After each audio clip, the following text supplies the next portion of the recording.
Hello everyone, आप सभी लोगों का एक बार फिर से आपके अपने YouTube channel massive skill mechanical में स्वागत है। आज के इस वीडियो में मैं आप सभी लोगों को मैकेनिकल इंजीनियरिंग का टॉप 20 ऑब्जेक्टिव क्वेश्चंस और आंसर डिटेल में डिस्कस करूंगा।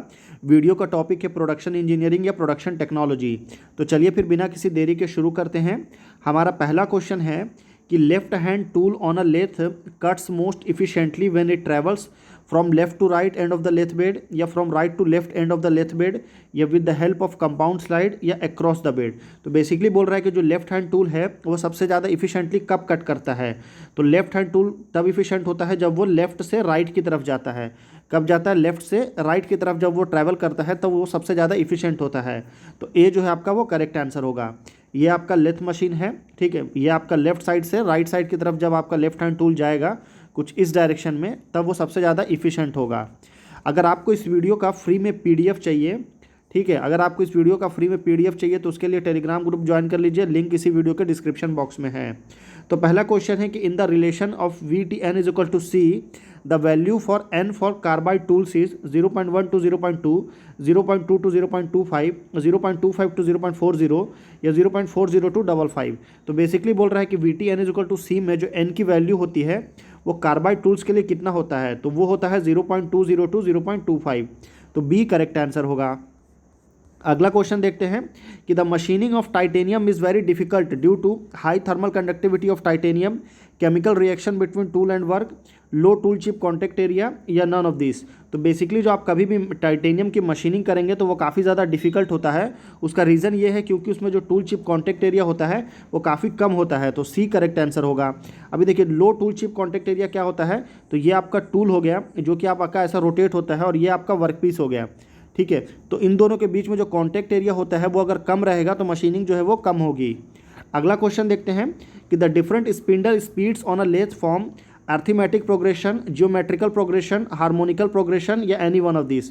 तो बेसिकली डिफरेंट स्पिंडल स्पीड, अगर आपको लेथ के ऊपर में डिफरेंट स्पिंडल स्पीड जो प्राप्त करना है तो कैसे करेंगे, तो वो करेंगे जियोमेट्रिकल प्रोग्रेशन से।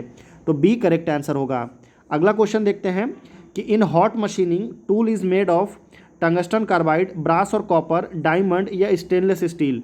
तो बेसिकली बोल रहा है हॉट मशीनिंग है। हॉट मशीनिंग को क्या बोलते हैं? एक आपका अल्ट्रासोनिक मशीनिंग होता है यूएसएम, वैसे ही आपका होता है एजेएम एब्रेसिव जेट मशीनिंग होता है, ठीक है। उसी तरह होता है आपका हॉट मशीनिंग। ये आपका किसमें अनकन्वेंशनल नॉन कन्वेंशनल वाला अगर आप वीडियो देखे हैं तो उसमें मैंने सारे प्रोसेस को डिटेल में समझाया है। तो बेसिकली बोल रहा है कि जो हॉट मशीनिंग प्रोसेस होता है उसमें टूल किसका बना होता है, तो वो आपका ब्रास या कॉपर का बना रहता है। तो बी आपका करेक्ट आंसर होगा। अगला क्वेश्चन है कि grinding wheel should be tested for balance only at the time of manufacture, before starting the grinding operation या at the end of grinding operation या ओकेशनली। तो जब कभी भी आपका ग्राइंडिंग व्हील्स का जो उसको बैलेंसिंग चेक करते हैं तो वो ओकेशनली चेक करते हैं। तो डी आपका करेक्ट आंसर होगा। ग्राइंडिंग व्हील कैसा होता है, तो देखिए ग्राइंडिंग व्हील जो है कुछ इस तरह का दिखता है। ये आपका टूल बिट होता है जिसमें आपका जाके ग्राइंडिंग व्हील फंसता है और ये जो है आपका किसका बना होता है, ये आपका एल्यूमिनियम ऑक्साइड का होता है या किसी किसी केस में सिलिकॉन कार्बाइड भी यूज़ होता है। तो ये आप याद रखिएगा, काफ़ी इंपॉर्टेंट है। अगला क्वेश्चन देखते हैं कि the lathe spindle are usually made hollow and provided with internal taper, external taper, internal and external taper या नो टेपर। तो बेसिकली जो लेथ के अंदर में जो स्पिंडल होता है, स्पिंडल क्या होता है, तो रोटेट होता है, तो वो बेसिकली हॉलो बनता है। वो हॉलो बनाया जाता है क्योंकि उसको इंटरनल टेपर प्रोवाइड करना होता है। एक्सटर्नल टेपर प्रोवाइड करेंगे तो वो हॉलो नहीं होगा, फिर उसको सॉलिड सेक्शन में प्रोवाइड करना पड़ेगा। तो ए जो है आपका वो करेक्ट आंसर होगा। अगला क्वेश्चन देखते हैं कि the top and sides of the table of a shaper usually have L type slot, T type slot, I type slot या एनी वन ऑफ दिस। तो देखिए शेपर और प्लेनर होता है आपका दो टाइप का जो स्लाइडिंग मशीन में आता है। तो बेसिकली जो शेपर होता है वो किसके लिए, वो आपका लो या फिर आपका लो बोल सकते हैं या फिर लाइट वेट के लिए जो होता है हम शेपर यूज़ करते हैं और हैवी वेट के लिए आप प्लेनर यूज़ करते हैं। तो शेपर जो है आपका वो उसमें कौन सा स्लॉट रहता है, तो टी टाइप स्लॉट रहता है। बी करेक्ट आंसर होगा। कैसा होता है टी टाइप स्लॉट, तो देखिए ये आपका फिजिकली ऐसा होता है, ये सेक्शन हो गया उसके बाद में ये सेक्शन हो गया, तो ये कैसा बनता है, ये आपका टी टाइप स्लॉट बनता है। अगला क्वेश्चन है कि the binding material used in cemented carbide tools is tungsten, chromium, silicon या कोबाल्ट। तो बाइंडिंग मटेरियल आपका किसमें, सीमेंटेड कार्बाइड टूल्स में किसका यूज़ करते हैं, तो वो हम कोबाल्ट यूज़ करते हैं। तो डी करेक्ट आंसर होगा। और ये रेलवे के एग्ज़ाम में जो आपका आरआरबी जेई का जो एग्ज़ाम हुआ था मैकेनिकल का, आरआरबी जेई हो गया, एसएससी जेई में ये क्वेश्चन काफ़ी बार रिपीट हुआ है। अगला क्वेश्चन देखते हैं कि in machining metals chip breaks due to the toughness of the work material, ductility of the work material, elasticity of the work material या work hardening of the work material. तो किसी भी मशीनिंग करते समय chips जो है वो आपका ब्रेक क्यों होता है? तो चिप ब्रेक्स होता है ड्यू टू वर्क हार्डनिंग। तो डी करेक्ट आंसर होगा। चिप्स किसको बोलते हैं? तो जब कभी भी मशीनिंग करते समय ऐसे छोटे छोटे जो टुकड़े निकलते हैं मशीनिंग करते समय में, इसे ही हम क्या बोलते हैं? इसे ही हम चिप्स बोलते हैं। अगला क्वेश्चन देखते हैं। क्वेश्चन नंबर 11 है कि for softer material the point angle of the drill is keeped equal to 118 degree, less than 118 degree, more than 118 degree, ये एनी वन ऑफ दिस। तो बेसिकली फॉर सॉफ्टर मटेरियल के लिए हम point angle of the drill कितना होता है? तो वो होता है लेस देन 118 डिग्री। तो बी करेक्ट आंसर होगा। अगला क्वेश्चन देखते हैं। क्वेश्चन नंबर 12 है कि the rear teeth of a broach perform burnishing operation, remove minimum metal, remove maximum metal या रिमूव नो मेटल। तो रियर टीथ जो होता है आपका ब्रोच का, ब्रोच में 3 टाइप के टीथ होते हैं, ठीक है। सबसे पहले जो ब्रोच होता है उसमें आपका होता है रियर टीथ, यहाँ पे होता है रियर टीथ, फिर आपका होता है सेमी फिनिश टीथ और फिर यहाँ पे होता है आपका फिनिशिंग टीथ। तो ये सबसे कम मटेरियल रिमूव करता है और रिमूव जो है जो आपका रियर टीथ जो सामने की तरफ जो टीथ होता है वो सबसे ज़्यादा मैक्सिमम मटेरियल रिमूव करता है। तो सी करेक्ट आंसर होता है आपका जो ब्रोचिंग मशीन में ये यूज़ होता है। अगला क्वेश्चन देखते हैं कि high speed steel drills can be operated at about 1/2 the speed of high carbon steel drills या 1/4 डबल या 4 टाइम। देखिए सबसे पहले जब कभी भी आप मटेरियल के बारे में पढ़ेंगे जो टूल्स में यूज़ होता है तो सबसे पहले आता है आपका हाई कार्बन स्टील, उसके बाद आता है आपका हाई स्पीड स्टील। तो जो हाई कार्बन होता है उससे हाई स्पीड स्टील जो है वो 2 गुना स्ट्रॉन्ग होता है। तो सी जो है आपका वो करेक्ट आंसर है। इसके बाद आपका बोरैक्स वगैरह आता है, बोरैक्स हो गया, डायमंड हो गया, ये प्लास्टर ऑफ पेरिस हो गया, ये सब बाद में आता है।